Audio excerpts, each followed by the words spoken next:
Everyone in the town of Ayetoro knew her, the young woman with tangled hair, dusty feet, and a swollen belly.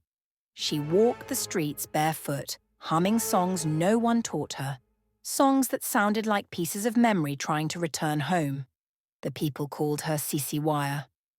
Unlike others who were feared or mocked, she was loved. Market women packed extra food just for her. Children ran to greet her after school, calling, "Auntie Wire." Even drivers slowed down when she crossed the road, some whispering short prayers under their breath. She would sometimes sit by the church gate staring at the sunset, murmuring things no one understood, names, numbers, lullabies. When the choir sang, she clapped softly, always offbeat, but smiling as if the songs reminded her of something beautiful. No one truly knew her story. They only knew she wasn't born this way. Some said heartbreak drove her mad. Others said she was cursed by a jealous friend. But the old women at the market said quietly, "That girl's story has blood in it."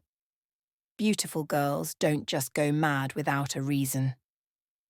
Behind the fog in her eyes there was still a flicker, a light that refused to die, a hint of who she once was. Bissy. Before the madness, Bissy was the kind of girl people talked about with a mix of envy and admiration. She had beauty that made time stop, the kind that made you stare without realizing it. Her laughter carried through corridors, her walk drew eyes, and her charm got her anything she wanted. Her parents, Mr. and Mrs. Ajani, were humble people. Her mother sewed clothes in front of their small house. Her father repaired motorcycles and car engines by the roadside. They had one dream, that Bissy would be the first university graduate in their family. They sold land, borrowed money, and prayed over her admission letter. But once she got to school, the city swallowed her whole. Campus life was wild and full of temptations, and Bissy loved the thrill of it. She was the kind of girl who could enter a lecture hall in the morning and walk out by noon to catch a bus to a party. Her roommates called her Slay Queen General. Her Instagram shone brighter than her report sheet. Every weekend, there was another event, another photo shoot, another man to impress. And though her parents thought she was studying, she was drowning in attention and vanity. Her mother's calls always came with worry. "Bissy, are you reading?" "Yes, Mama," she'd lie while painting her lips in front of a mirror. But inside, Bissy was restless. She wanted more money, more status, more escape from her poor beginnings. Then one Friday evening, her roommate Amara burst into their room, eyes glowing with excitement. "Bissy, there's a private party tonight in Lekki. Big men, big money. You won't believe who's coming. Dress fine." Bissy hesitated only for a second. In her mind, she heard her mother's voice. Soft, tired, pleading. But she brushed it away, picked her shiniest gown and said, "Life doesn't wait for the boring." That was the night the door to her destiny opened. And the same night, her innocence began to close. The house was like something out of a movie. A mansion by the sea, glowing under blue lights, the air thick with perfume, laughter, and soft jazz. Luxury cars lined the driveway, and security men nodded at the girls like they were precious deliveries. Inside, Bissy felt small for the first time. The women there were elegant, diamonds at their necks, designer bags on their laps. But Alhaji Musa noticed her instantly. He was in his late 50s, tall, clean-shaven with an aura of power. He didn't talk much, but when he looked at her, it was like the room went silent. He offered her a drink, asked her name, and by the end of the night, slipped an envelope into her palm. "A princess deserves more than struggle," he said. From that night, Bissy's world shifted. Suddenly she had money.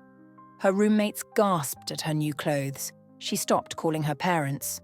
And when her father's messages came asking if she still went to fellowship, she sighed impatiently. She told herself it wasn't bad. She wasn't doing anything others weren't.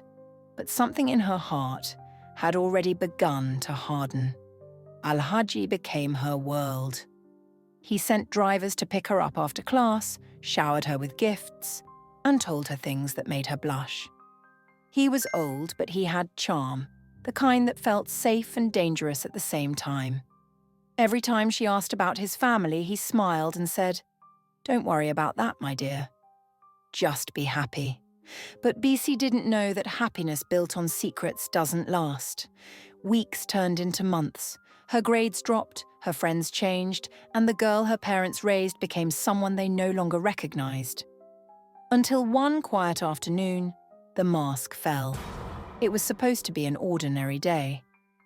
Al-Haji was in a meeting at home and asked her to wait in his study. But curiosity, that quiet, innocent thing that ruins destinies, led her down the hallway. She opened a door that wasn't meant to be opened.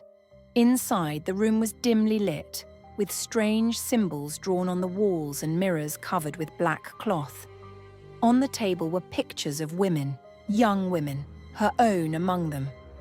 Beside the photos lay bottles of blood-red liquid, jewelry she recognized from his gifts, and a burning candle that flickered blue.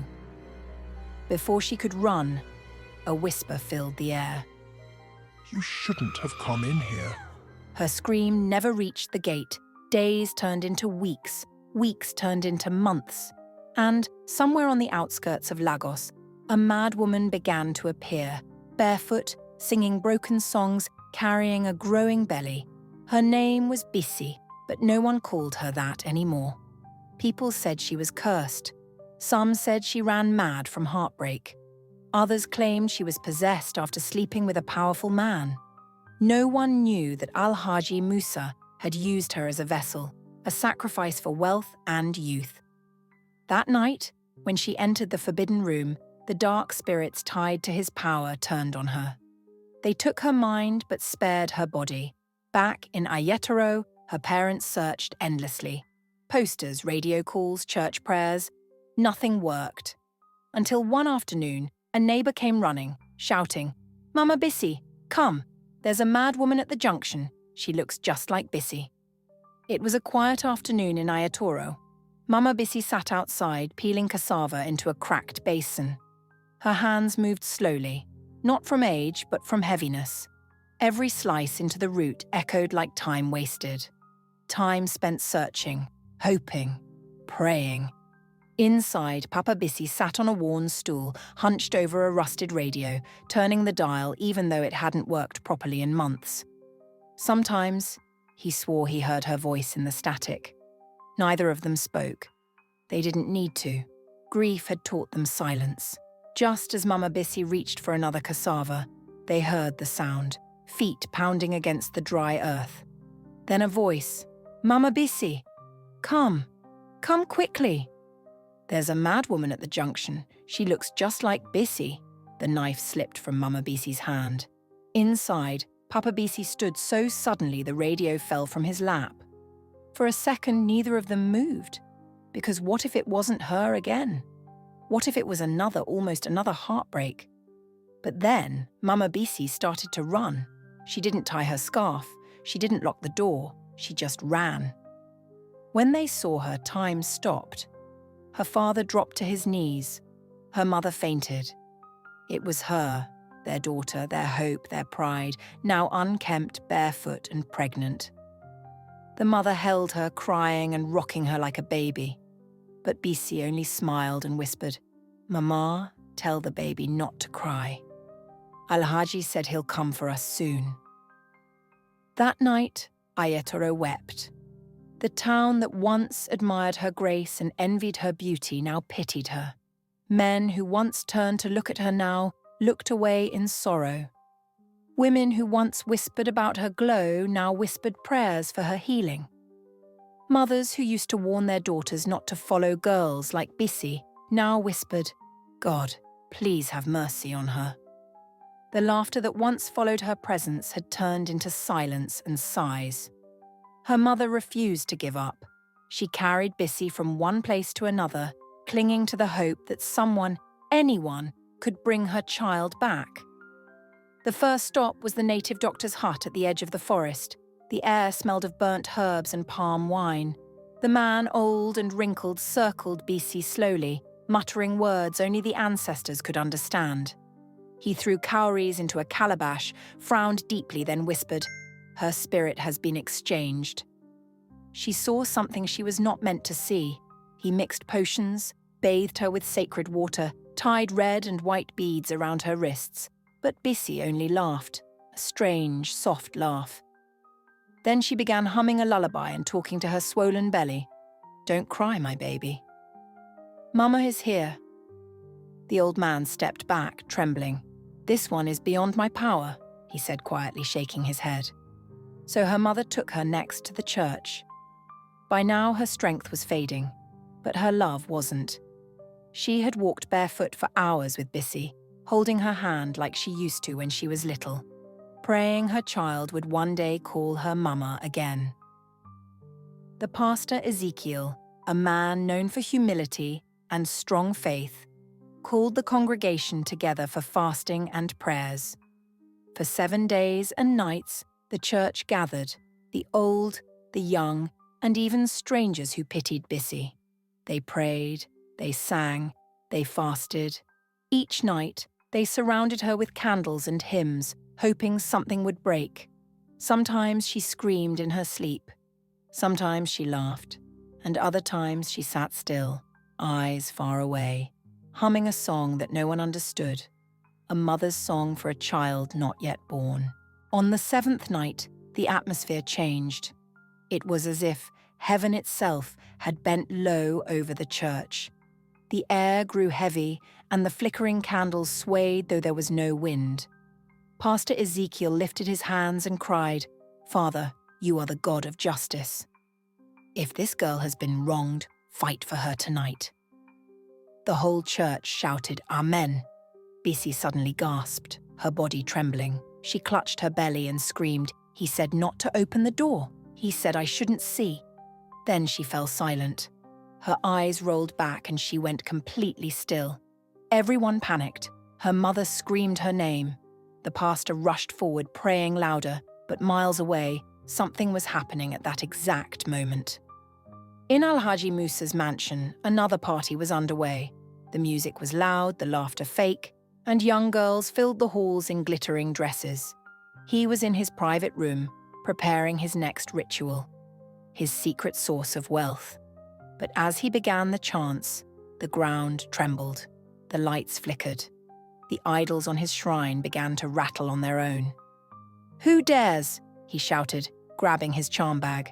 Before he could finish the incantation, a loud crack split the air. His hidden altar, the same one Bisi had once seen, burst into flames. Blue fire, unnatural and cold, licked the walls, spreading fast. He tried to run, but invisible hands pushed him back. A deep voice echoed from nowhere. "You touched what was sacred. You turned innocence into sacrifice. Now the blood you spilled will speak." The floor shook. Al-Haji screamed.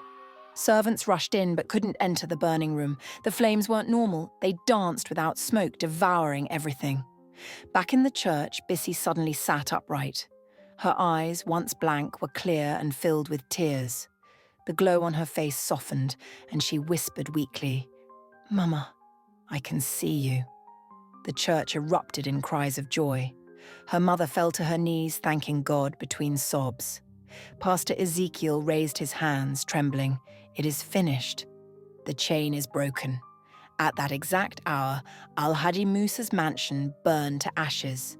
By morning, the once powerful man was found trembling, aged overnight, his voice gone, his body weak, and his shrine destroyed.